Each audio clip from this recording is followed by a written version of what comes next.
Sora kylen napajerna ptumnierko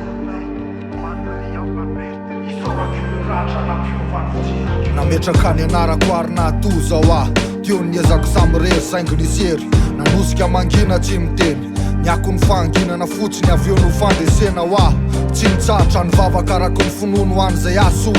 namohan'ireo anjely matory tokony hita tsy niandro fahagagana fa tonga de nanatanteraka voafehan'ny vatan'olombelona indrisy mety reraka ary rehefa tsy azoko ny lalana tiany izorana mbola tanora loatra ny saiko ka miteraka fifandomana nefa fanomanana fahako miatrika irery sy ahitraka fa tsy andady hitady ny very nahazo zay nilaino ny filako tsy mety lany etaeta no heveriko fa azo mora teny izy rehetra efa tara loatra vo nainy lanjan'ireo teo ampelatanana manakipy maso isa vo mahatsapa ny tena fitiavana anatin'ny soratanako any maneho ny alaheloko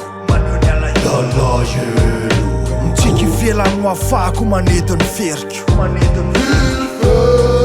isorako ire teny nampahery nampitombo ny heriko isorako ire ratra nampiova ny fijeriko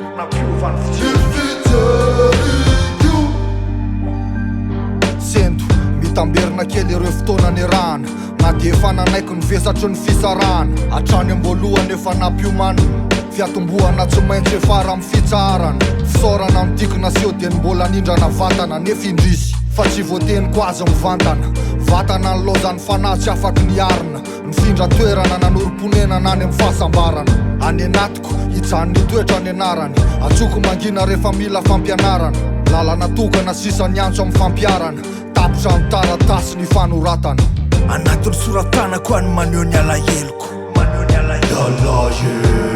mitsika ivelany ho afahako manety ny feriko